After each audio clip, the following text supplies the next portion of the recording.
Bismillahirrahmanirrahim. Iqra' bismi rabbikal ladzi khalaq. Khalaqal insana min 'alaq.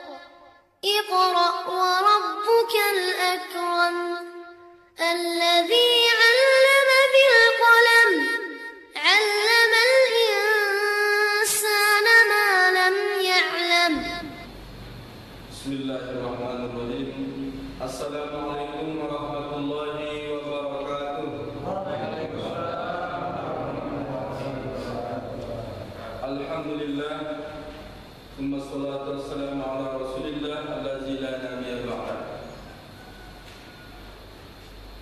Kembali kita bersyukur kepada Allah Subhanahu wa taala atas anugerah yang diberikan kepada kita subuh Syawal ini dalam keadaan sehat walafiat. Sudah lama kita tidak bertemu, lebih kurang 2 atau 3 minggu. Dan alhamdulillah saya lihat kita semakin segar, semakin sehat. Barangkali ini karena semangat baru di bulan yang suci ini, ya. Mudah-mudahan kesehatan ini Allah jaga terus, Allah berikan kekuatan hidayah kepada kita sampai bertemu lagi Ramadan selanjutnya. Saya atas nama pribadi dan selaku salah satu muallim yang memberikan tausiah di sini, barangkali banyak kekurangan, kesalahan yang saya berikan atau ucapan yang menyinggung, perbuatan yang kurang sepatutnya, mohon maaf lahir dan batin kepada kita semua. Kita kembali ke fitrah minal a'idin wal faizin. A'idun artinya kembali, faizin artinya menang. Selamat kembali dan selamat menang. Kembali ke fitrah maksudnya fatara. Dalam Al-Quran dikatakan fa'akim wajhaka lid-dini hanifan fitratallahi allati fatara an-nasa 'alaiha la tabdila li khalqillah. Ini yang dimaksud fitrah. Luruskan wajahmu kepada agama yang lurus ini. Tegakkan wajahmu ke agama yang lurus ini. Jangan lagi mencang-mencong kiri kanan muka belakang. Lurus istiqomah saja. Yang mana Allah sudah menciptakan kalian dalam keadaan fitrah. Dan fitrah yang Allah ciptakan itu tidak akan pernah berubah. Apa itu rupanya yang dimaksud fitrah? Allah jelaskan dalam surah Al-A'raf 172 kalau tidak salah. Ketika itu yang dimaksud fitrah itu adalah fitrah manusia dalam rahim saat Allah mengambil janji setiap calon-calon bayi yang lahir. Wa iz akhadha rabbuka min bani adama min zuhurihim dzurriyyatahum alastu bi rabbikum qalu bala syahidina. Ingatlah kata Allah, dulu selama kalian dalam rahim Allah sudah ambil perjanjian. Apa perjanjiannya sebelum kita lahir ini? Alastu bi rabbikum, Allah bertanya, apakah kalian mengakui aku Tuhanmu? Semua calon bayi berkata, qalu bala syahidina, benar engkaulah Tuhan kami, kami bersaksi. Antakula yaumil qiyamah inna nahnu an hadzal ghafilin. Jangan sampai nanti di hari kiamat pada saat hisab dilaksanakan lalu orang-orang akan berkata, oh Tuhan kami lalai dari janji. Jangan. Dan karena itulah makanya Allah ingatkan, Allah cantumkan dalam Quran supaya kita baca, supaya kita tahu kalau kita dulu pernah berjanji. Karena kita kan begitu lahir nggak ingat apa yang terjadi dalam rahim. Malah umur 3 tahun ke bawah apa yang kita alami nggak kita ketahui, kita ingat lagi. Allah sengaja menutup ingatan kita masa kecil, apalagi dalam rahim dengan apa kita. Tapi tidak, Allah ingatkan dalam surah Al-A'raf 172 nanti dua periksa. Allah ingatkan dulu waktu di dalam rahim kalian sudah berjanji, akulah Tuhan, tidak ada lagi yang lain. Ketentuan itulah yang kalian penuhi, aturan-aturan itu yang kalian ikuti. Nah itu yang dimaksud fitrah. Dan tidak ada perubahan di fitrah itu. Di hati setiap manusia apapun agamanya hari ini, fitrah ketuhanan itu ada, bahwa dia mengaku Allah lah sebenarnya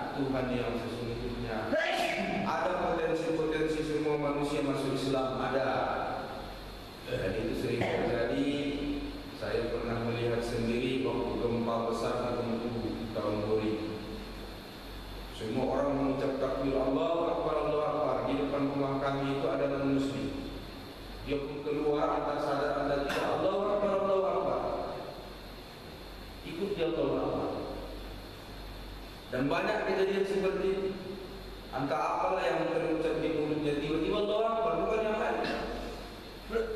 Begitupun kabarnya di Aceh waktu tsunami, semua orang teriak Allahu Akbar, Allahu Akbar.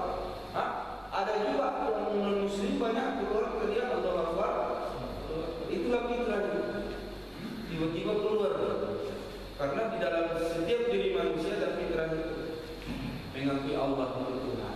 Bahkan orang Arab itu kalau ditanya, orang Arab jahiliyah maksudnya, yang menyembah patung berhala itu, yang menyembah batu.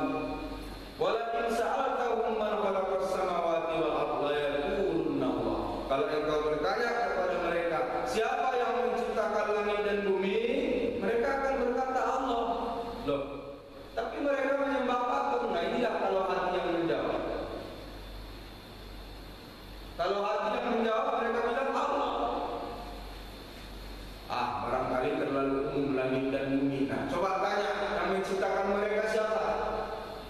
Walakin sa'altahum man khalaqahum la yaquluna Allah.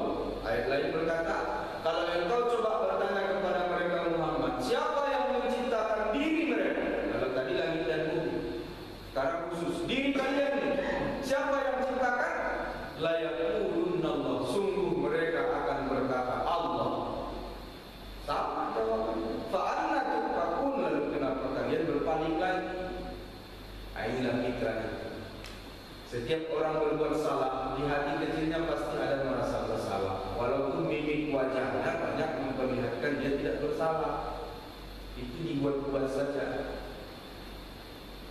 Bapak pulang ke rumah sudah tahu salah. Bapak punya trik supaya istri tidak marah. Bagaimana caranya? Bapak marah duluan.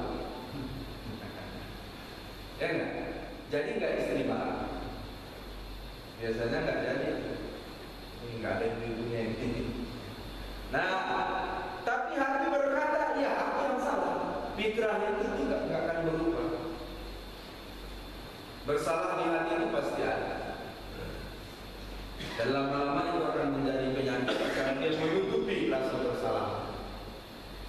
Nah, jemaah melihat Allah ini sekedar makna fitrah. Supaya kita paham, jangan ikut-ikutan menyebut-nyebut tapi tidak tahu maknanya, ya. Jadi minal aidin, dari kembali kemana? Kembali ke fitrah. Wal faizin, dan kemenangan. Kemenangan apa? Karena telah berhasil melewati bulan Ramadan. Nah, jemaah dimuliakan Allah Subhanahu wa taala, kita kembali ke fokus ke kaji kita. Selama bulan Ramadan kemarin kita bicara tentang Ramadan. Sebelum itu kita sudah membahas tentang sholat sunnah malam atau qiyamul lail. Bahwa qiyamul lail yang dimaksud itu bukan hanya sholat tahajud. Karena istilah sholat tahajud itu sendiri pun bukan dari Nabi. Sebutan itu belakangan. Al-Quran mengatakan Quran al-Fajr. Apa itu Quran al-Fajr? Bacaan di waktu fajar. Lalu kemudian wa minal laili fatahajjad bihi, dan di sebahagian malam maka berhajatlah kalian. Dari sinilah dia berkata tahajud. Sebenarnya banyak yang dimaksud tahajud, bisa juga fajar, Qabliyah subuh pun masuk, apalagi dilakukan sebelum azan subuh. Bisa juga sholat hajat, bisa sholat tahajud yang kita bahasakan itu, bisa sholat tarawih, bisa sholat witir, bisa sholat mutlak, banyak namanya. Yang penting menegakkan malam hari supaya kita tidak terlalu banyak tidur. Bahkan 2 rakaat sesudah isya itu sebenarnya sudah masuk dari bagian qiyamul yang bisa diikuti dengan witir. Nah, peraturan-peraturannya sangat-sangat ringan. Kenapa? Yang sunnah itu memang peraturannya jauh lebih ringan daripada yang wajib. Cuma karena keterbatasan pengetahuan orang, seakan-akan tahajud itu peraturannya ketat. Salah satunya orang menganggap tidak sah tahajud kalau belum tidur. Kita sudah jelaskan kemarin. Apakah yang dimaksud tidak sah tahajud kalau belum tidur? Tidak ada dalil sama sekali. Yang ada dalilnya adalah kalau suatu malam, suatu subuh maksudnya, Rasul masuk masjid menemukan tali antara tiang ke tiang. Ditanya, tali siapa? Itu tali Zainab ya Rasul. Untuk apa dia bikin tali? Tadi malam dia sholat. Karena lama sholatnya terhuyung badannya hampir jatuh dan dia takut jatuh, maka mengantisipasi itu diikatlah tali di depannya. Kalau dia mau jatuh, supaya tali itu menolak badan dia kembali lurus. Mau jatuh lagi lurus lagi, mau jatuh lagi lurus lagi. Nah, saking cintanya lah Zainab dengan sholat malam. Harusnya mantap nih kata Rasulullah, ya kan? Mantap, bagus, paten. Tapi tidak, kata Nabi, buang tadi. Buang. Jangan memaksakan diri. Kalau memang sholat sudah ngantuk, mulut sudah meracau, tidurlah dulu. Nah, inilah kalimat. Karena Allah lebih senang kita sholat dalam keadaan segar bugar. Nah, kalimat tidurlah dulu bukan berarti tidak sah sholat tahajud sebelum tidur. Tapi dalam kondisi seseorang mengantuk, dia paksakan sholat tahajud, itu justru tidak baik. Makruh paling tidak. Oleh karena itu supaya fresh tidur dulu. Dan nyatanya antara Umar dan Abu Bakar ada yang mengerjakan sholat tahajud bahasa kita sekarang sebelum tidur. Nah, lalu kemudian ditutup dengan witir. Apakah boleh menutup witir itu sesudah kita witir sholat lagi? Macam Ramadan kita witir di masjid, habis itu kita mau sholat malam lagi, boleh tidak? Boleh. Tidak ada. Yang dikatakan Rasulullah witrona fi lailah, tidak ada dua witir dalam satu malam. Bukan larangan witirnya, tapi tujuan witir tak tercapai kalau dilaksanakan dua kali. Kenapa? Witir maksudnya mengganjilkan ibadah malam. Kalau kita sudah tarawih 8 rakaat, kita tambah witir 3 rakaat 11. Kalau kita tarawihnya 10 rakaat, kita tarawih 3, kita witir 3 jadi 13. Kalau kita sholat tarawihnya 16 misalnya, 16 rakaat, lalu kita tambah 3, 19. Itu kalau Ramadan. Kalau di luar Ramadan kita udah tahajud berapa rakaat? 4 rakaat contoh. Kita tambah 1 witir jadi 5. Mengganjilkan. Kalau tadinya udah 6 rakaat, kita tambah 1 lagi witir jadi 7. Nah, kalau kita ternyata sesudah witir masih ingin sholat, apalagi alasan sholat, khusus orang tua yang jarang tidur, susah tidur, termasuk orang tua saya. Kalau udah jam 2 malam kerjaannya bolak-balik kamar mandi, nggak bisa tidur. Nonton TV orang tua dulu paling anti. Mau baca-baca malam, masalah di mata. Tapi nggak mau tidur, apa kerjaannya? Bolak-balik kamar mandi, ngambil wudu, sholat. Tanya, nak sholat apa? Tak tahu lagi aku sholat apa ini. Nah, yang begitu. Tadi udah itu dia. Sholat lagi boleh nggak? Hah? Boleh. Yang tidak dianjurkan jangan witir lagi. Sebab kalau sudah witir nanti nggak jadi ganjilnya. Contoh, tadi dia tahajud 10 rakaat, dia tambah witir 1 jadi 11. Habis itu dia sholat lagi, entah sholat apa namanya 2 rakaat. 11 tambah 2, 13. Nah, dia witir lagi, dia tutup lagi 13, ditambahnya lagi 1 rakaat. Jadi berapa semua? 14, jadi genap. Jadi yang dimaksud tidak ada witir supaya enggak genap malam. Cukup 1 witirnya supaya genap. Berapapun rakaat sesudah witir silakan, tapi jangan tutup witir lagi, karena terakhir tidak jadi ganjil. Nah, itu dia. Witir boleh dikodok, boleh. Rasulullah mengkodok sholat witir habis sholat subuh, ada dalilnya. Antara sholat malam dan witir, apakah 3 rakaat sekaligus, apakah 5 rakaat sekaligus, 7 rakaat sekaligus? Boleh 1 rakaat, 3 rakaat, 5 rakaat, 7 rakaat, terserah witirnya berapa rakaat. Boleh 1 salam, boleh, ada dalilnya. Rasul pernah 1 salam. Boleh 2 salam, boleh, ada dalilnya. Rasul pernah 2 salam. Boleh 1 salam pakai tahiyat awal, boleh, ada dalilnya. Rasul pernah 1 salam pakai tahiyat awal. Boleh 1 salam langsung tidak ada tahiyat awal, boleh. Rasul juga pernah melakukannya. Lalu bagaimana kunut waktu witir?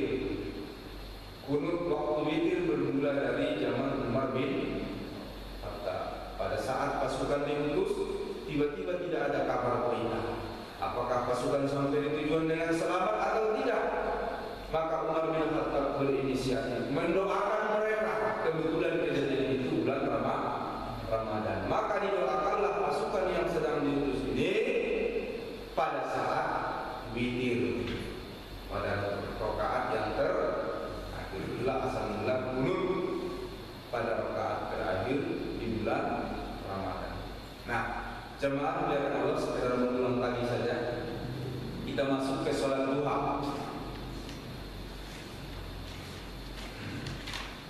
An Abi Dzar radhiyallahu anhu qala Rasulullah sallallahu alaihi wasallam yasbiqu ala kulli salami min ahadikum shadaqah. Fa kullu tasbihatin shadaqah wa kullu tahmiyatin shadaqah wa kullu tahlilatin shadaqah wa kullu takbiratin shadaqah wa amara bil ma'ruf shadaqah wa nahaa 'anil munkari shadaqah wa yajzi min zalika ra'atani yarka'uhuma min ad-duha rawahu Ahmad wa Muslim wa Abu Dawud. Luar biasa ini. Perhatikan baik-baik. Dari Abu Dzar radhiyallahu anhu Rasulullah bersabda, hendaklah setiap pagi setiap orang bersedekah kepada tulang-tulang rusuknya. Setiap pagi kita ini dianjurkan bersedekah kepada tulang-tulang rusuk kita. Yang jumlahnya dalam Al-Quran dikatakan 380. Jumlah tulang-tulang kita ini Pak, andai kata dicopot satu-satu, yang ada hubungan sini ke sini gitu kan, itu 380. Bersedekahlah kalian setiap pagi kepada tulang-tulang rusuk. Bukan tulang rusuk, apa namanya? Persendian. Tulang tubuh kita ini, kalau tulang rusuk cuma ini ya. Nah, ini misalnya dari sini ke sini kan ada kan? Nah, dari sini kemari, sini. Setiap persendian kita meminta sedekah 380. Terus nah, sahabat bilang, macam mana pula bersedekah 380 kali? Kami ini bukan semua orang kaya. Kata Rasulullah, setiap tasbih itu sedekah. Bertasbih kita sedekah. Tahmiyah, pujian kepada Allah, alhamdulillah, sedekah. Tahlil, mengucap la ilaha illallah, sedekah. Takbir, Allahu Akbar, sedekah. Dan menyuruh orang berbuat baik, sedekah. Melarang orang berbuat jahat, sedekah. Dan semuanya itu bisa diganti dengan sholat sunnah duha 2 rakaat. Nah, ternyata 2 rakaat sholat duha saja yang kita lakukan setiap pagi itu akan menjadi sedekah, sama dengan bersedekah kepada tulang-tulang persendian kita sendiri. Makanya sehat orang yang sholat duha. Kenapa? Dia sudah bersedekah kepada setiap tulang-tulang sendinya.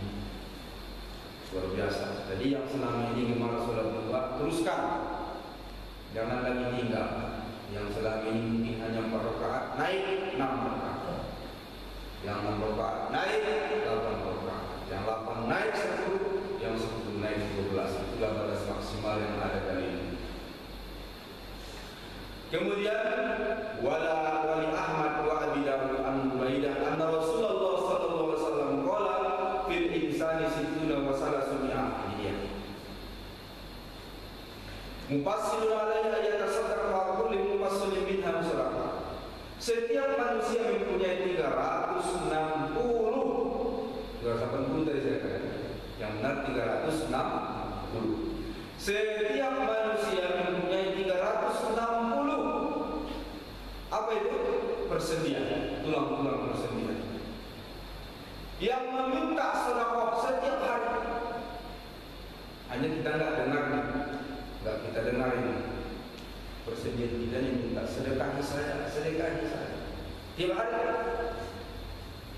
Langsung kata sahabat, qala an-nahaman fil masjid yadban awisyai'un yadhi al-karim fa illam yaqdir fara'atatuha kajazi anhu. maka banyak-banyaklah kalian di masjid, atau bahkan kalian sekedar menyingkirkan duri di jalan, itu pun sedekah. Kalau tidak sanggup juga, maka cukuplah kalian melaksanakan sholat 2 rakaat. Itu akan cukup menjadi sedekah bagi seluruh persendian tubuh kita yang jumlahnya 306. Hadis ini riwayat Ahmad dan Abu Dawud.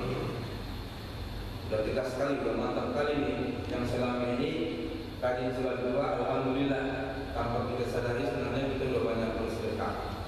Kalau yang belum, mulailah sholat 2.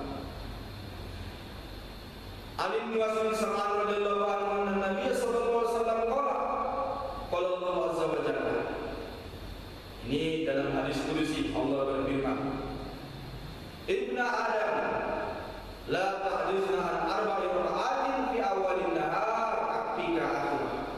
Wahai anak cucu Adam, kata Allah. Ini Allah yang berfirman dalam hadis qudsi. Jangan kalian tinggalkan 4 rakaat di awal siang. Niscaya itu akan mencukupi kalian sampai akhir siang. Nah, ini dalil yang mengatakan bahwa sholat duha itu 4 rakaat minimal dalam hadis ini. Jangan tinggalkan 4 rakaat di awal siang. Ini akan membuat kalian cukup. Allah cukupkan rezeki kalian sampai akhir siang. Inilah dalil yang mengatakan sholat duha itu untuk memperbanyak rezeki. Jelas dalam hadis riwayat Hakim dan Tabrani. Perbanyak rezeki. Allah macam mana caranya dia lahir. Tapi tolong jangan dihitung rezeki itu hanya uang. Kalau enggak nanti kecewa aja. Mana ini 12 rakaat? Narik becak nggak dapat juga sama dengan kemarin. Nah, jangan. Nagih utang nggak cair juga kan gitu kan? Disuruh komandan, disuruh bos, pulang-pulang terima kasih itu enggak. Mana selalu banyak jangan kesana lagi. Rezeki itu banyak tentu, ya. Jangan hanya uang kita lihat. Nah, walaqsul Tirmizi yang Rasulullah sallallahu alaihi wasallam anillahi tabaraka wa ta'ala inna Allah ta'ala qala. Dalam lafaz Tirmizi dikatakan bahwa Allah berfirman, Ibnu Adam,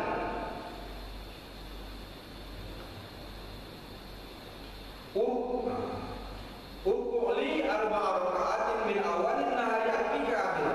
Rukuklah kepada. Yang dimaksud rukuk di sini salatlah kalian 4 rakaat di awal siang. Bila salat duha, akfika akhir, akan aku cukupkan kalian sampai akhir siang. Aku cukupkan rezeki kalian, aku cukupkan yang lain-lain, aku cukupkan sampai siang hanya dengan 4 rakaat. Wa an Abi Hurairah radhiyallahu anhu qala awsani Nabi sallallahu alaihi wasallam bi salasin. Kata Abu Hurairah Rasulullah bersabda. Kata Abu Hurairah Rasulullah mewasiatkan kepadanya 3 macam. Apa itu? Siami salasati ayyamin fi kulli syahrin. Puasa 3 hari setiap bulan. Yang kedua, rakaatain duha, cukup 2 rakaat salat duha minimal. Dan yang ketiga, wa an autara qabla an ana, aku salat witir sebelum tidur. Maksudnya sebelum tidur lagi menjelang subuh. Riwayat Bukhari dan Muslim. Jadi 3 kata Abu Hurairah yang enggak boleh saya tinggalkan kata Rasulullah. Pertama, puasa 3 hari setiap bulan. Kapan itu? Awal, tengah, akhir. Ini maksudnya. Awal bulan, tengah bulan, akhir bulan. Yang kedua, 2 rakaat minimal salat duha. Yang ketiga, salat witir sebelum tidur. Artinya salat witir sebelum tidur itu salat tahajud baru witir, bukan witir saja. Kemudian Anas radhiyallahu anhu qala ra'aitu Rasulullah sallallahu alaihi wasallam fi safarin shalla sab'atan duha samani rakaatan falamman sarafa qala inni shallaitu salata rukbatin wa rukbah sa'altu rabbi salasan fa'atani isnatain wa mana'ani wahid sa'altuhu alla yubtali ummati bisinin fafa'ala wa sa'altuhu alla yazhuru alaihim uduwahum fafa'ala wa sa'altuhu alla yalbisuhum syi'an fa'aba alaihi. Rasulullah dalam sebuah musafir melaksanakan sholat duha. Berapa rakaat? 8. Nih, tadi sudah dikatakan 4. Siapa saja yang sholat duha 4 rakaat mencukupkan, ya kan? Di hadis lain kata Abu Hurairah, Rasulullah berpesan jangan tinggalkan 3 macam. Salah satunya minimal 2 rakaat sholat duha. Ini semua dalil mengatakan sholat duha itu beragam, mulai dari 2, 4. Nah, di hadis ini aku sholat duha 8 rakaat kata Rasul. Ini bukan patokan wajib 8, tidak. Boleh 2, boleh 4, boleh 6, boleh 8. Kenapa? Aku minta 3 macam kepada Allah. 3 macam permintaan waktu duha kata Rasulullah. Allah kabulkan cuma 2, yang Allah tolak 1. Rupanya ada juga doa Rasul yang tidak Allah kabulkan. Inilah dia. Apa yang Allah kabulkan? Aku minta kepada Allah, ya Allah, janganlah uji umatku dengan kelaparan seperti engkau uji umat Nabi Yusuf 7 tahun kekeringan. Kesini lagi ya. Bukan berarti umat Muhammad tidak ada yang lapar, ada. Tapi tidak sampai terjadi 7 tahun seperti Nabi Yusuf kekeringan kemarau panjang. Tidak akan terjadi. Kenapa? Allah sudah doakan. Selama-lama kita kemarau setahun berhebat. Kalau kita udah sholat istisqa, dan ini sholat istisqa ini nggak diberikan ke nabi-nabi yang lain. Begitu nanti kemarau 3 bulan aja kita istisqa. Belum nanti selesai sholat udah mendung. Kemarin disiarkan dari Jogja kalau nggak salah. Di sana udah kekeringan istisqa. Begitu mereka selesai keluar langsung udah.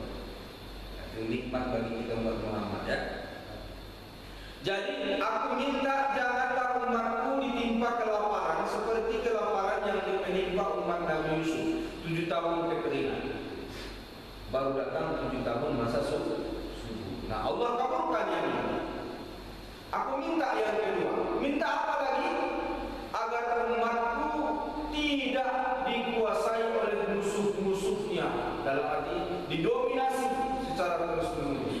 Akan ada saja yang membela, akan ada saja pahlawan-pahlawan yang muncul sehingga musuh-musuh Islam tidak bisa menguasai 100%. Papa Allah kabulkan. Nah, aku minta yang ketiga, ini yang Allah tolak. Apa yang diminta Rasul yang ketiga? Aku minta agar umatku tidak berpecah belah oleh golongan-golongan. Apa yang Allah lakukan dengan doa ini? Allah kabulkan apa tidak? Supaya umat Islam tidak terpecah belah dengan beberapa golongan. Ternyata Pak Aba alaiya, Allah enggan memperkenankan yang satu ini. Ini yang terjadi. Maka di mana saja kita lihat umat Islam itu cenderung sekali mudah berpecah belah, susah bersatu. Padahal kalau Allah mau bisa, Allah sendiri yang bilang, walau sya'allahu laja'alakum ummatan wahidatan. Kalau Allah mau, Allah jadikan kalian umat yang satu saja. Tapi tidak, memang inilah kehendak Allah terhadap umat Islam, susah bersatu. Cenderung selalu ingin berbeda, tampil beda itu hebat. Bahkan supaya dinampakkan sekali kalau dia berbeda, belum diumumkan orang dia sudah umumkan. Camkan sendiri lagi. Orang belum bersikap dia sudah umumkan sikapnya supaya nampak dia berbeda. Dan kita senang perbedaan.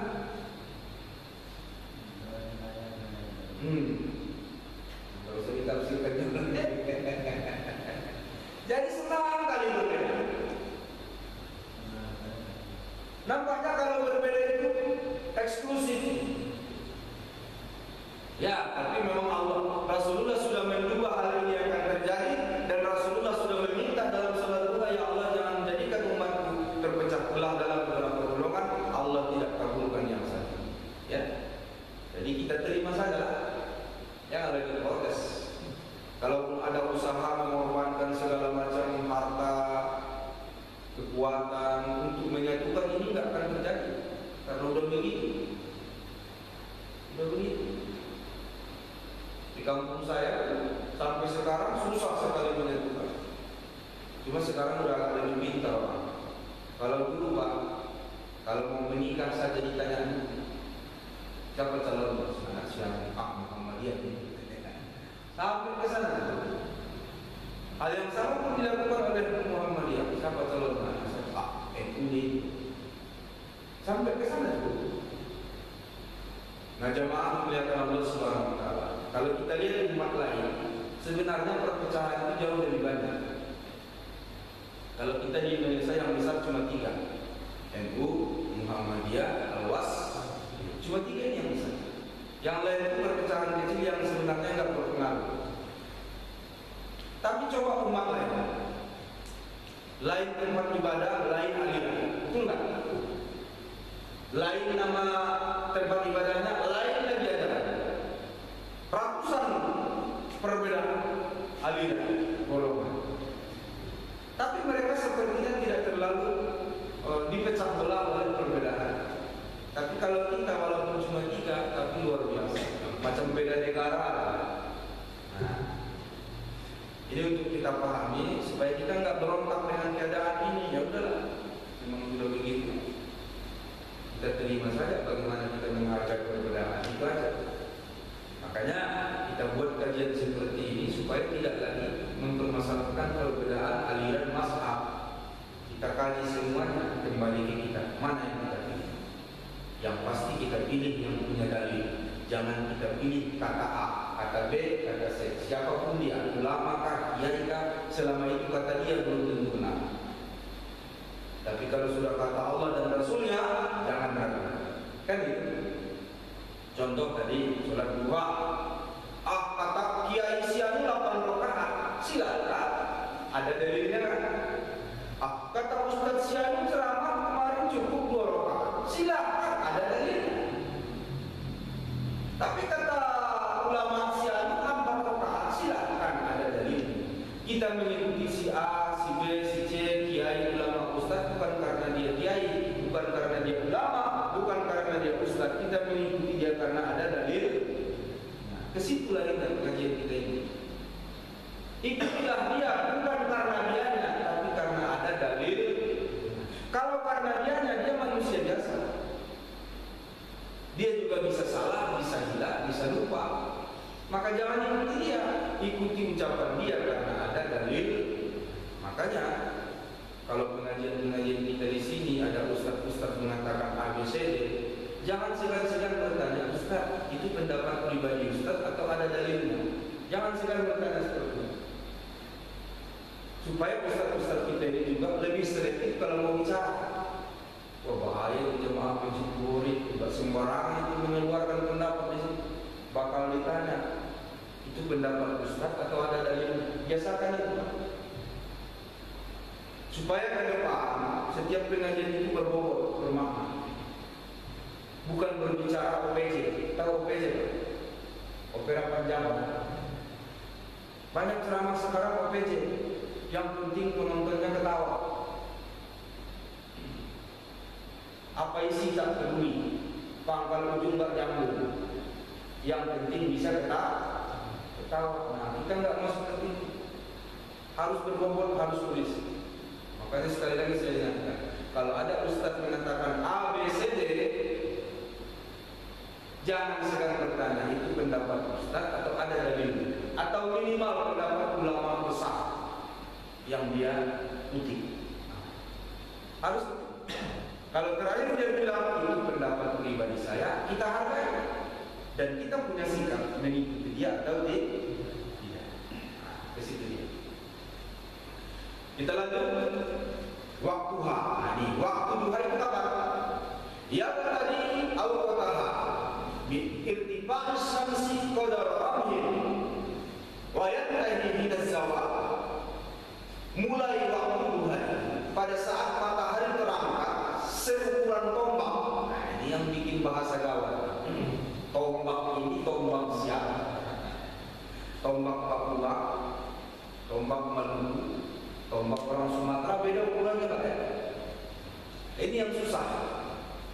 Qadarullah itu ukuran tombak. Dari dulu kita bilang ukuran tombak. Tombak orang Arab tentu beda lagi.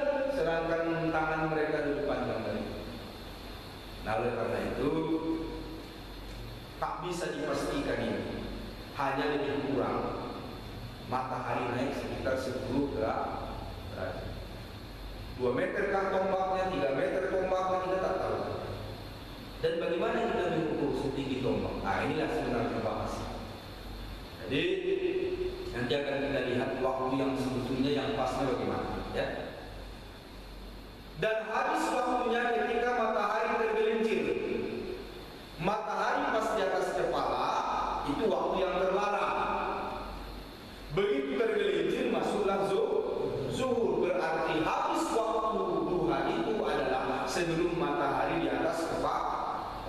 Berarti jam 12 masih bisa. Posisi jam 12 siang kalau zuhurnya setengah 1 kemungkinan masih bisa. Kenapa? Posisi jam 12 siang di saat zuhur setengah 1 itu matahari belum persis di atas kepala. Tapi ingat, kalau matahari, kalau zuhur itu sekitar jam 12:10 nanti akan ada bulan ini, ya, cepat zuhur. 12:10, 12:04. Jam 12 itu sudah rawan, jangan-jangan matahari pas di atas kepala. Nah, oleh karena itu susah kita mengukur waktu duha kalau dilihat jam. Karena dilarang kita sholat pada saat matahari pas di atas kepala. Dan begitu dia tergelincir sedikit, masuklah zuhur. Habislah waktu sholat duha. Nah, al-mustahabu an tu'akhiru ila an tarba'a as-samsa wa yastaqdal haq. Dan sunnah lebih bagusnya jangan terlalu cepat mulai. Jangan begitu masuk satu tombak matahari kita jam 7:30 itu udah boleh. Sekitar itu ya, untuk subuh. Kalau subuh sekarang kan agak lambat. Nanti kalau subuhnya makin cepat lagi naik ke matahari, gitu ya. Jadi jangan di pagi hari betul. Lebih bagus, lebih disukai pada saat matahari sudah terasa panas. Fa'an Zaid bin Arqam radhiyallahu anhu qala kharaja an-nabiy sallallahu alaihi wasallam ala ahli Quba. Rasulullah keluar menemui penduduk Kuba. Wa hum yusalluna duha. Saat itu mereka sedang salat duha. Faqala salatul awabin. Nah, ada juga yang mengatakannya salatul awabin. Terserah itu ya. Mau salat duha kah awabin. Iza qabalatil fisal minat duha. Apa itu? Apabila telah meringgi anak onta karena panasnya matahari. Apa maksudnya? Telah meringgi anak onta panas. Makanya waktu yang terbaik bukan di awal, juga bukan di ujung, tapi agak di tengah. Jam-jam berapa kira-kira kalau daerah kita? Sekitar jam 9. Itu daerah kita. Mungkin di Jakarta lain lagi. Di Jakarta agak cepat mataharinya terbit, ya kan? Nah, mungkin setengah 9 udah. Nah, jadi waktu duha yang terbagus jangan di awal, jangan di ujung. Karena di ujung nanti kita khawatir masuk waktu haram. Kalau di awal juga terlalu pagi pada saat meringgi anak-anak. Itu yang terbaik. Jadi kalau saya yang sering jam 9, jam 10, itulah waktu yang terbaik. Nah, kemudian ada dua rakaat. Kalau dua rakaat asnani kama taqaddama fi hadis Abi Dzar, minimal rakaatnya 2 rakaat seperti hadis sebelumnya. Wa aktsara ma sabata min fi'li Rasulullah sallallahu alaihi wasallam sama rakaat. Dan sebaik-baiknya adalah 8 rakaat. Karena Subari mengatakan 12 rakaat. Jadi pilihlah. 2 boleh, 4 boleh, 8 boleh, 12 boleh. Yang terbaik menurut kita jangan kejar rakaat. Ini saya ingatkan. Tolong perhatikan. Di kantor kita alhamdulillah semangat sholat duha luar biasa. Nanti Bapak sekali-sekali datang ke Polda, Bapak akan kaget. Ternyata sholat duha di Polda jauh lebih ramai daripada sholat duha di Departemen Agama. Sholat duha di IMUI ini sekarang bandingkan dengan Polda, bukan sekedar ngomong, saya datang buktikan. Sekitar 50 atau 60 orang setiap pagi ada ataupun lebih sholat duha. Di antara yang sholat duha ini saya perhatikan, ini pelajaran. Ada yang terkesan mengejar jumlah rakaat. Dia tahu dia nggak lama ini sholat, enggak, karena ada kerjaan yang mesti dia kejar. Maka dia sholatnya Allah, Allah, Allah, Allah. Begitu salam dia tegakkan Allah. Saya dulu, jadi saya nggak lanjutkan sholat duha saya. Saya perhatikan bapak itu apa yang mengejar. Saya ini memang sampai 12 rakaat sholat. Begitu dia selesai salam yang ke-12, dia doa sedikit langsung kabur. Rupanya mengejar pekerjaan. Dan pada saat yang sama dia mengejar rakaat. Saya teringat hadis yang sudah pernah saya bicarakan di sini. Ulangi sholatmu, kata Rasul. Kau belum sholat. Diulangi sama. Habis diulangi, ya ulangi lagi sholatmu. Kau belum sholat. Diulangi sama. Udah 2 kali. Apa kata Rasul? Ulangi lagi, kau belum sholat. 3 kali disuruh ulangi. Gara-gara apa? Ingat. Sahabat sholat disuruh ulangi 3 kali. Gara-gara apa? Punggungmu belum lurus waktu ruku, pinggangmu belum lurus waktu iktidal. Kau belum sholat, Allah nggak suka, nggak peduli sholat seperti ini. Allah lemparkan sholat seperti ini, kata Rasul. Itu yang terjadi. Banyak orang sholat mengejar rakaat. Jadi sebetulnya, kalaulah terburu-buru kita sholat apa saja, nggak mesti duha. Janganlah kejar rakaat yang banyak. Biarlah sedikit, tapi kita benar-benar khusyuk, tamanina, rukuknya sempurna, iktidalnya sempurna, sujudnya sempurna. Jangan kejar rakaat. Allah nggak suka orang kejar rakaat. Saya ulangi lagi pernyataan saya beberapa kali. Lebih banyak mana pahala sholat isya dibanding sholat subuh? Ayo jawab. Lebih banyak mana pahalanya sholat isya dari sholat subuh? Subuh. Tapi 2 rakaat. Isya berapa rakaat? Apa? Kalau Allah mengejar-kejar rakaat, tentu akan lebih besar pahala sholat isya dibanding sholat subuh. Tidak, Allah tidak akan melihat itu. Allah tahu orang susah bangun subuh, banyak tantangan. Jadi walaupun 2 rakaat, Allah berikan pahala yang lebih besar dibanding 4 rakaat. Sama yang tadi kasus yang saya katakan. Dia kejar sholat duha 12 rakaat, tapi ruku sujudnya nggak sempurna, maka celaka, sia-sia. Allah nggak perlu sholat seperti itu.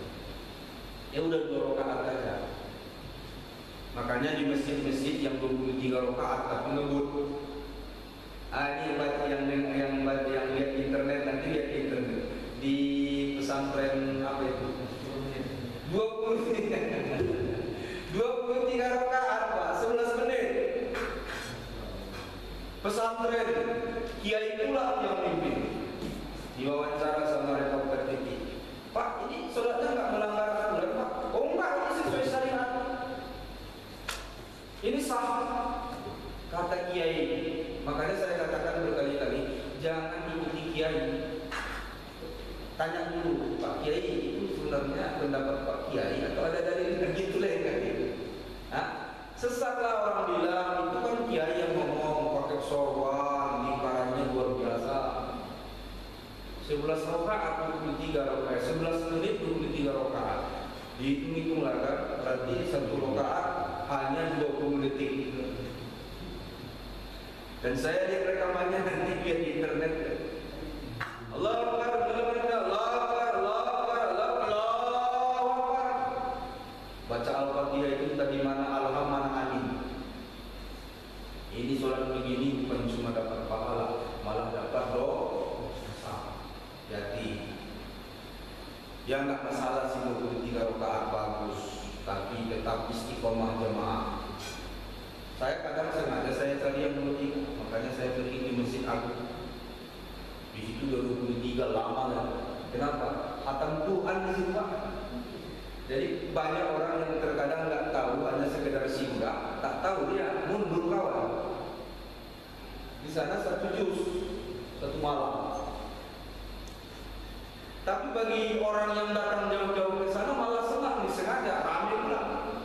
Kenapa? Disengaja jauh-jauh datang hanya untuk mengikuti sholat yang panjang. Nah, daripada 23 ngebut, lebih bagus kita 11 tapi santai. Itu maksudnya. Tapi sekarang banyak sudah masjid yang sadar. Nah, kembali lagi ke sholat duha. Boleh 2, boleh 4, boleh 8, boleh 12. Pilih yang mana. Yang penting jangan kejar orang. Kejar kualitas, jangan kejar kuantitas. Selanjutnya, wa akhraj Sa'id bin Mansur al-Hasan annahu su'ila hal kana ashabu Rasulillah sallallahu alaihi wasallam yusalluna faqala na'am kana minhum man yusalli rak'atain wa minhum man yusalli arba'an wa minhum man yamuddu ila nisfin nahar wa an Ibrahim an-Nakhai anna rajulan sa'ala al-Aswad bin Yazid kam tusalli duha qala kama syi'ta. Dan ada juga yang bertanya, adakah Rasulullah, sahabat Rasulullah melaksanakan sholat duha? Dijawabnya, iya ada. Di antara mereka ada yang sholatnya 2 rakaat, ada yang 4 rakaat, ada juga yang memanjangkan sholat duhanya sampai pertengahan siang. Saking panjangnya sholat duha, nggak bisa lagi dihitung. Sampai di ujung siang. Apakah panjang rakaatnya, apakah panjang berdirinya Allah? Artinya beragam. Dan dari Ibrahim, seorang ditanya, berapa rakaatkah saya sholat duha? Maka kata Ibrahim, kamasita, berapa rakaat saja yang kamu silahkan. Berarti dalam hal ini tidak ada batasan. Berapa rakaat saja yang kamu silahkan. Wa an ummihan Nabi sallallahu alaihi wasallam sholat sabahat duha samani rakaatain yusalli min kulli rakaatain. Kata Ummu Hani, Nabi sallallahu alaihi wasallam sholat duha 8 rakaat, setiap 2 rakaat dia salam. Nah, yang terbaik sholat sunat adalah 2 rakaat. Walaupun boleh 4 rakaat 1 salam. Boleh. Kita beralih ke sholat istikharah. Yusalli liman arada amran min al-umuri al-mubah wal tawas alaihi wajh al-khair fi ay yusalli rak'atayn min ghairi al-fariḍah walau kanat min as-sinin ar-ratibah aw qadiyat al-masjidat fi ay waqtin min al-lail aw an-nahar yaqra'u fihi ma bima syaa ba'da al-fatihah. Disunnahkan bagi orang yang ingin ada hajat yang diperbolehkan agama, bukan hajat yang salah tapi hajat yang baik. Jangan pula orang mau mencuri sholat istikharah, mau mencuri rumah Pak Haji atau mencuri rumah Syasek. Kemudian dia sholat 2 rakaat di luar waktu. Maksudnya di luar waktu yang wajib, ya, di luar waktu yang wajib.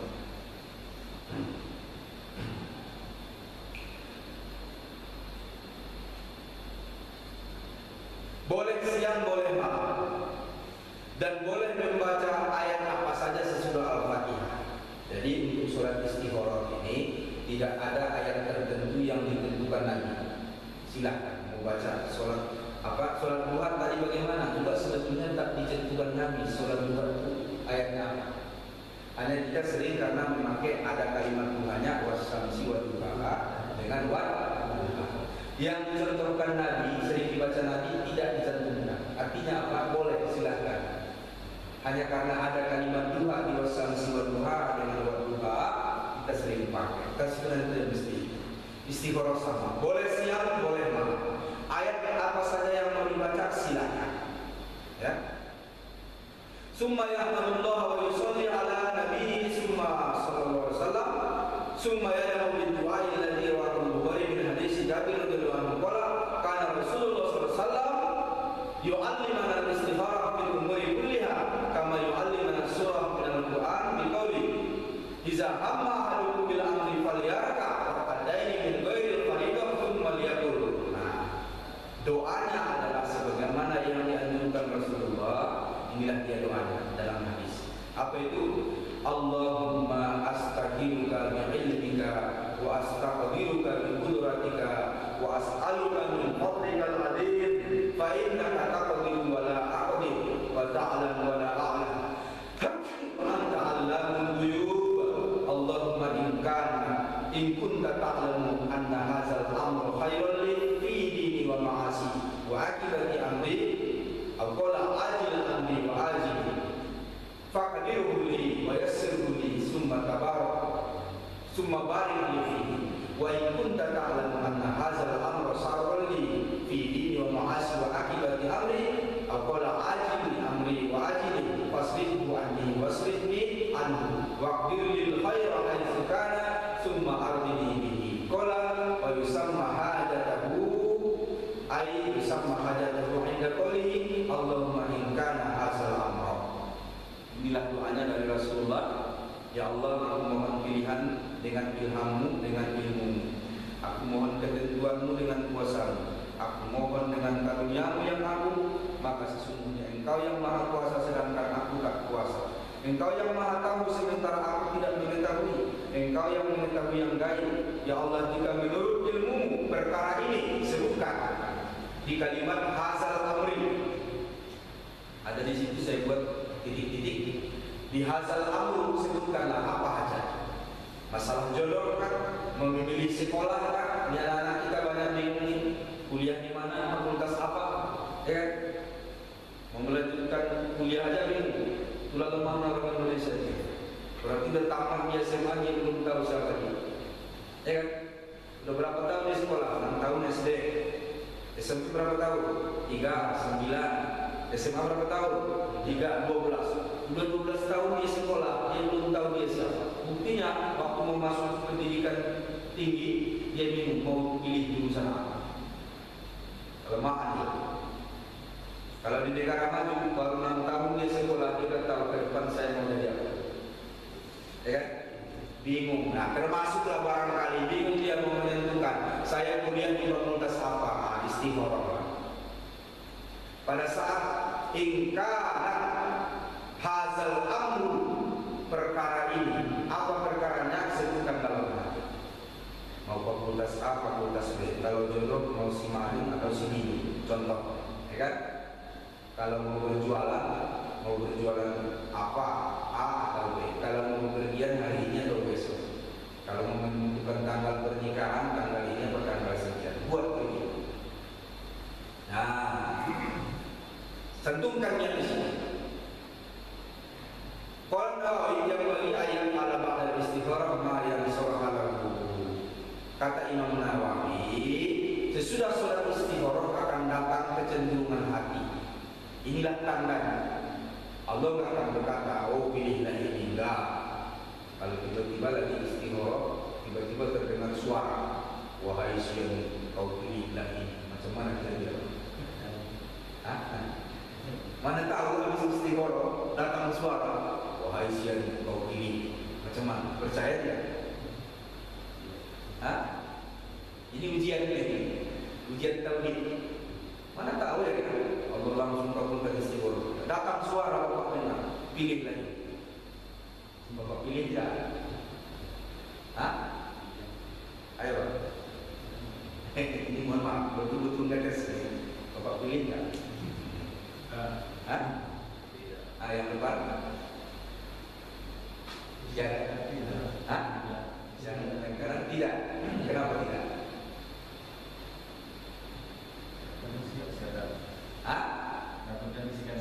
Takut jadi bisikan setan. Kalau kiri bagaimana? Ini udah kedengaran di suara, pilih lagi. Misalnya. Bapak turuti tidak? Ini tauhid. Kalau nggak tahu ini bahaya. Ketahuilah bahwa suara apapun yang terdengar oleh telinga itu pasti suara makhluk, karena Allah tidak akan pernah terjangkau oleh pancain. Ini tauhid. Andai kata wahai siang beruntung kau hari, kau pilih di bawah bantal, di bawah tempat itu, kau gali ada harta terpendam. Misalnya begitu digali bulan ini, Yang kedengaran tadi suara Allah atau suara makhluk? Pasti suara makhluk. Yakinkan, bukan dilawaki setan, itu benar-benar setan. Jadi kalau ada suara-suara yang terdengar, pasti suara makhluk, bukan suara Allah. Nabi Musa yang gagah perkasa, umurnya 980 tahun, kuatnya tangan sekalipun orang mati, dipegang jenggot saudaranya Harun langsung putih, mukul batu keluar 12 mata air, hebatnya Nabi Musa. Pernah dia bertanya, ya Allah, tolong perlihatkan wajahmu. Hanya memperlihatkan, belum mendengar suara, memperlihatkan wajah. Kata Allah, kau takkan sanggup. Aku sanggup.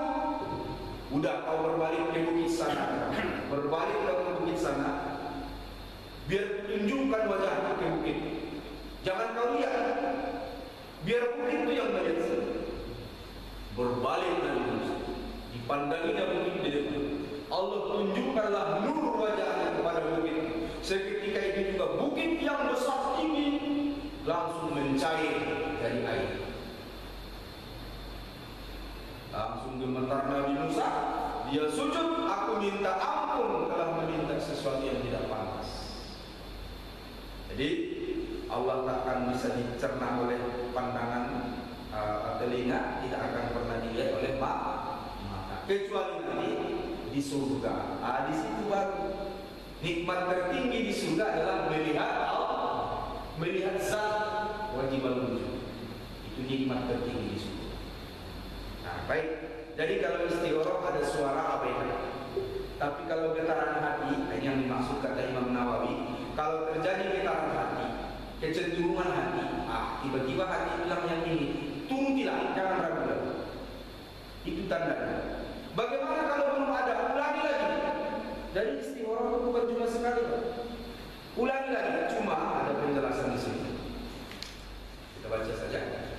Wa adamul ihtimam bihi fayatimul istigharah bihi mimma qarba amra yastaqifa bi amrin fayakuna fi aqdam alaihi dararun adhimun aw fi tarkihi. Wa lidzalika qala Nabi sallallahu alaihi wasallam la yas'al ahadukum rabbahu hatta yanbaghi an ya'tamala 'ala sirah kana fihi wa qabla al-istigharah bal yanbaghi lil mustakhiri taraka ikhtiyarihi ra'san wa illa fala yakuna mustakhiran billah bal yakunu ghayra sadaqatil qital al-khiyara wa fi tabarri min al-ilmi wal qudrati wa isbatihi Allah ta'ala fa iza sadaqa fi zalika tabarra min al-hawli wal quwwati wa min ikhtiyarihi nafsihi.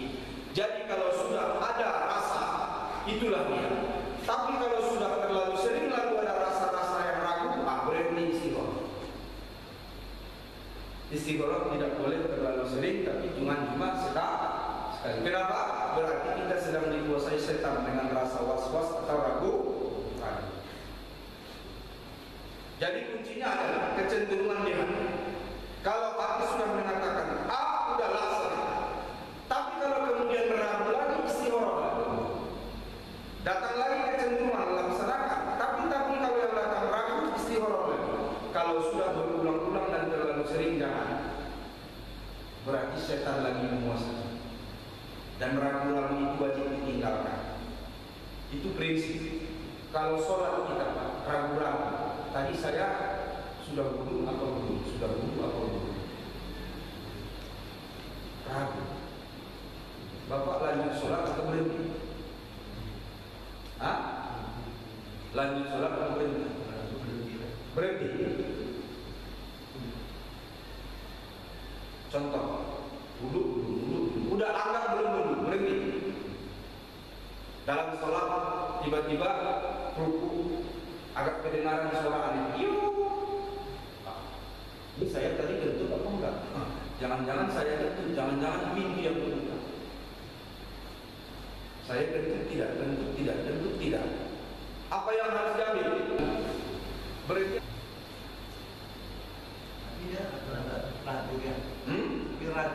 Tidak sempatnya ragu itu menyuruh berhenti. Kenapa? Kalau tadi saya wudu tidak.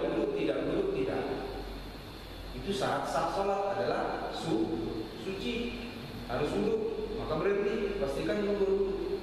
Kalau dia sudah sholat lalu dia ragu, saya tadi buang angin tidak, jangan tengok ke belakang. Bos tadi saya buang angin tidak. lanjutkan sampai kedengaran suara jelas di telinga. Nah, itu hadis ini. Kita pelajari. Siapa saja yang sedang sholat lalu dia ragu keluar angin atau tidak, jangan berhenti sholat, lanjutkan sholatnya sampai jelas telinganya mendengar atau hidungnya mencium. Kalau telinga mendengar atau hidung mencium, berhentilah sholat. Kalau tidak, lanjut sholat. Nah, itu dia. Lagi sholat Allah, anak menangis di belakang. Ragu kita, ada kawan tak siang ini, dia masuk sumur atau jangan-jangan pegang pisau atau apa-apa. Ragu sholat gara-gara anak menangis. Kita nggak tahu ada orang di belakang tidak. Apa yang kita lakukan? Lanjut atau berhenti? Berhenti. Allah Akbar, sholat berjamaah. Ada jamaah jadi. Mana tahu jadi? Jamaah jadi. Apa yang harus dilakukan imam kalau dia tahu? Lanjut atau berhenti? Berhenti. Tolong jamaah, jangan mandi. Kalau imam tak tahu, dia depan, kan jamaah belakang. Apa yang dilakukan jamaah? Berhenti, jangan lari. Tolong itu yang tadi. Nah, begitu dia. Jadi dalam Islam tidak boleh ragu.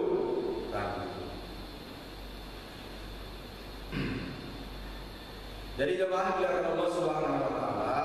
Adapun doa istikharah ini adalah doa yang sahih dalam hadis. Sedangkan doa sholat duha yang selama ini kita pakai, Allahumma inna duha'an duha'aka wa duha'aka dan seterusnya. Kalau memang rezekiku jauh dekatkan, kalau memang dekat, kalau memang di atas turunkan, kalau di bawah naikkan. Doa yang bersimotok gitu kan. Itu tidak ditemukan dalil yang sahih. Tapi karena sudah sering dipakai, tidak salah juga. Karena itu sudah selesai sholat tidak mengganggu sholat. Jadi yang intinya adalah, makanya saya tidak catat di sini soal sholat duha. Kita sholat duha itu jangan mengejar rakaat itu pertama, minimal 2 rakaat dari lain. Kemudian waktu terbaik bukan di awal, tapi di tengah, pada saat matahari terasa mulai panas. Selanjutnya silakan sholat duha itu 2 rakaat, 4 rakaat, terserah. Tapi ingat, jangan sampai masuk waktu haram. Itu pas matahari di atas. Selanjutnya istikharahlah dalam setiap perkara. Jangan hanya pada perkara besar. Bahkan dalam riwayat lain dikatakan Rasulullah untuk masalah yang kecil saja memilih yang kecil-kecil dia istikharah. Kalau kita biasanya istikharah ini sekali seumur hidup. Kapan itu? Waktu mau kawin? Ya kan? Istikharah itu apa? Setiap kali ada pilihan di depan mata, itu istikharah disunahkan. Jangan hanya istikharah hanya pada saat masalah besar. Karena banyak juga masalah kecil yang bisa kita salah pilih justru akan membawa masalah besar. Jadi ada pepatah Cina. Pepatah Cina berkata, gara-gara sebiji kerikil yang nyangkut di antara kaki kuda, kalah perang satu negara. Gara-gara sebiji kerikil kecil yang nyangkut di telapak kaki kuda, kalah perang satu negara. Ceritanya, pasukan dengan pasukan sudah hampir berhadapan. Ternyata raja punya taktik perang yang harus disampaikan kepada panglima pada waktunya, ditulis dalam surat. Dipilihlah pengendara kuda terbaik. Dipilih kuda terbaik. Pengendara kuda terbaik untuk membawa surat rahasia dari raja kepada panglima tentang strategi perang. Maka dibawalah surat ini sama pengendara dengan kuda terbaik. Di tengah jalan lepaslah sepatu kuda. Dan si pengendara kuda tak peduli kalau sepatu kuda lepas. Karena sepatu kuda lepas, masuklah sebuah kerikil kecil di antara kuku kuda. Karena sudah masuk kerikil kecil di antara kuku kuda, maka dia berlari pun tidak bagus lagi, terakhir dia jatuh. Sekali dia jatuh, kakinya nggak bisa bangkit lagi. Terakhir surat tidak sampai tepat waktu kepada panglima. Karena surat tidak sampai tepat waktu kepada panglima, maka panglima perang tidak tahu strategi yang sesungguhnya. Karena dia tidak menjalankan strategi yang sesungguhnya, maka dengan mudah tentara musuh menghabisi mereka. Berawal dari mana?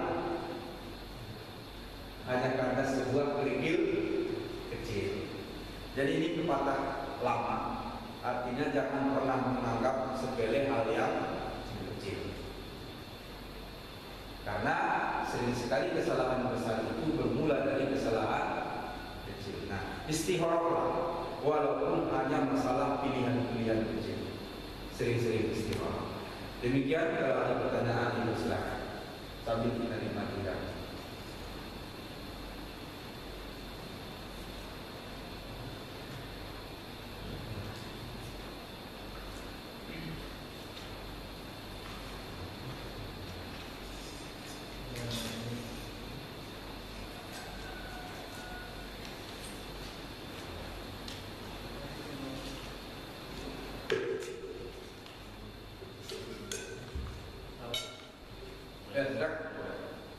Tadi dikatakan bahwa orang yang paling berada di ketika selesai sekolah itu adalah belum sebenarnya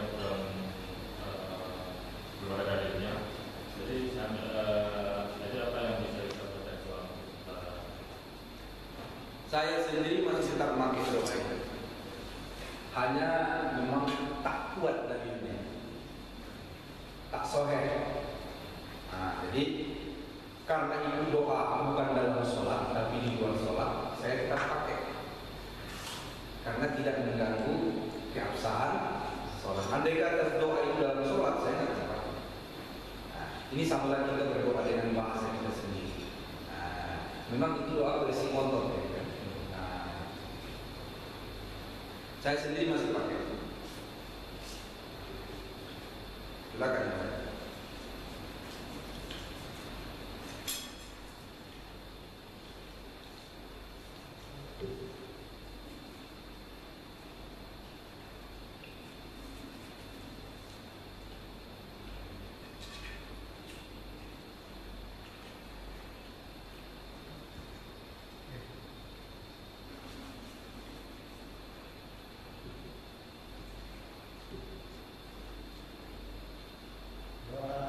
Istiarah ini Pak Ustaz, dekat panjang Pak Ustaz. Ya.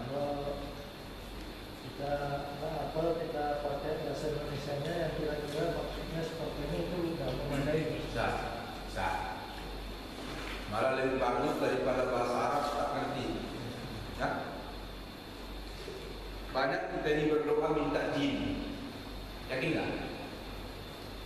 Minta jin pengawal. Banyak orang tak sadar kalau dia sering minta kepada Allah jin pengawal. Coba. Ada yang tahu tak doanya? Itu khusus malam Jumat kalau Yasin tak tinggal dibaca orang tua. Wa khuddim lana minal jinni ma'al iman. Coba. Saya tanya salah seorang ustaz yang bacakan doa itu. Ustaz tadi minta jini. Mana boleh? Loh, ustaz yang bacakan doa itu. Dia motor, mana boleh? Itu artinya berikan kami khodim, pengawal, pembantu daripada jin yang beriman. Tapi banyak orang tak sadar kalau dia minta jin. Nah, inilah bahayanya kalau hanya hafal bahasa Arab tak tahu arti. Jadi daripada doa istikharah kita tak tahu arti, mending baca artinya. Walaupun yang sebagusnya sudah baca. Kalau lapas niatnya gimana Pak Ustaz? Oh, lapas kembali lagi bahwa lapas itu tidaklah mesti. Tapi kalau mau pakai lapas, usulnya sunnatul istikharah. Kalau ada ini lillahi ta'ala banyak.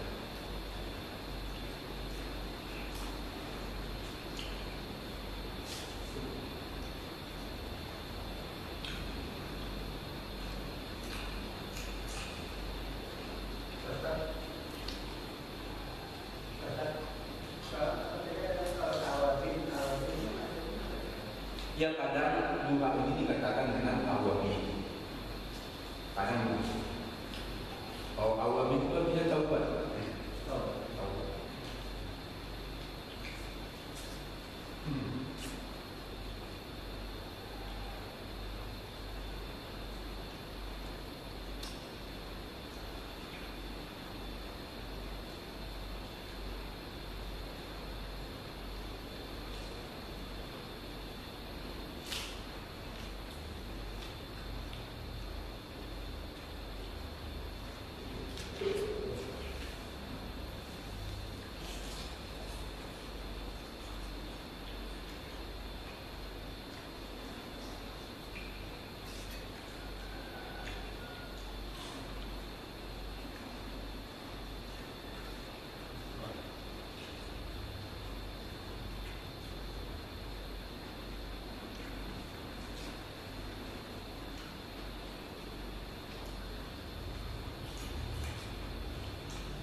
Lagi Ustaz, ini tidak lupa nih Ustaz. Saya pernah mendengar ada penjelasan dari Ustaz dulu, nah yang menjelaskan katanya sholat sunat pada siang hari itu yang terbaik 4 rakaat 1 salam. Kalau malam hari 2 rakaat 1 salam. Apa ya betul itu ada Bisa jadi itu benar berdasarkan sholat zuhur, ba'diyah dan qobliyah. Karena ba'diyah qobliyah zuhur itu yang terbaik adalah 4. Barangkali ke situ lagi. Tapi juga tidak menjadi patokan bahwa berarti kalau sholat sunnah siang 4 rakaat, kalau sholat sunnah malam 2 rakaat. Tapi kalau ada yang berpendapat itu mungkin dia berpatokan ke ba'diyah dan qobliyah. Yang sering Rasul lakukan adalah 4 rakaat. Tapi hadis lain mengatakan Rasul juga pernah melakukan 2 rakaat. Mungkin ke situ ya. Jadi Ustaz yang melaksanakan qobliyah zuhur 4 rakaat itu memang dilaksanakan 4 rakaat 1 salam atau 2 rakaat satu salam. Kembali lagi bahwa Rasul sering melakukan dengan cara yang berbeda. Kadang 4 rakaat 1 salam, kadang 2 rakaat 1 salam. Kadang 4 rakaat pakai tahiyat awal, kadang tidak. Nampaknya Rasul ini tahu persis kalau dia sedang diintip, diperhatikan. Karena ada ayat yang mengatakan jangan kalian mengintip Nabi dari jendela. Ada ayatnya. Ini perilaku sahabat aneh. Tapi sebenarnya saking cintanya sahabat dengan Nabi, apa yang dilakukan Nabi langsung mau dilakukan. Sehingga untuk hal-hal pribadi pun yang Nabi sengaja rahasiakan pun mereka masih mencuri-curi tahu. Dan Nabi tahu ini kalau dikatakan dicontoh maka dibuatlah beragam. Ini pikiran saya saja. Kadang Nabi melakukan 2 rakaat 1 salam, kadang Nabi melakukan 4 rakaat 1 salam, kadang dia witirnya 3 rakaat 1 salam, kadang dia 3 rakaat 2 salam. Akan begitu dalilnya. Nabi enggak konsisten dalam satu teknis ya. Ini bukan masalah yang penting, masalah teknis. Nabi tidak melakukan hanya dalam satu macam. Sepertinya Nabi ingin memberikan contoh. Silahkan kalian pilih yang mana. Satu bukti lagi bahwa Nabi tahu persis dia diperhatikan dan dicontoh pada saat dia tidak datang lagi ke masjid malam ke-4 Ramadan. Malam pertama dia di masjid, malam kedua di masjid, malam ketiga dia di masjid. Malam ke-4 kami kehilangan Rasulullah. Kami tunggu malam ke-5 enggak datang. Ditunggu malam ke-6 enggak datang. Kami jumpai dia. Kenapa enggak ke masjid Rasulullah? Apa kata Rasul? Aku tahu kalian menunggu saya. Tapi saya khawatir kalian mewajibkan sholat, bukan tarawih, kalian mewajibkan ibadah malam Ramadan. Ini Nabi sadar betul kalau dia selalu jadi objek dan sahabat selalu ingin mencontoh apapun yang dia perlu. Maka saya yakin, walaupun tidak ada dalil yang jelas mengatakan ini, seringnya Rasul melakukan sesuatu yang sunnah dengan cara yang berbeda itu adalah kesengajaan. Supaya sahabat ringan. Boleh silakan mau yang panjang, boleh mau yang pendek. Maka terkadang dalam beberapa sholat itu Nabi membaca yang panjang-panjang, sekali-sekali dia membaca yang pendek. Termasuklah Al-Ikhlas, Al-Falaq, An-Nas. Karena dia tahu ini kalau saya bikin nanti A saja, orang akan beranggapan A. Maka dibuatlah A, B, C, D.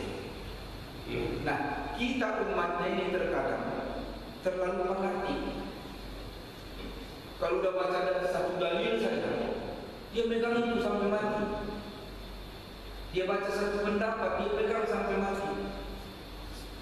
Sampai saya pernah agak berdebat dengan seorang ustaz juga masalah yuhyi wa yumiitu. Di bacaan la ilaha illallah wahdahu la syarika lahu mulku wa lahul hamdu yuhyi wa yumiitu wa huwa ala kulli syai'in qadir. Itu bid'ah kata kawan. Padahal semua ustaz. Kok bid'ah? Enggak ada di hadis baca lakal kuburi. Ada enggak yuhyi wa yumiitu? Betul ustaz, enggak ada di situ. Tapi hadis lain ada saja. Tak ada itu. Jangan tambahkan.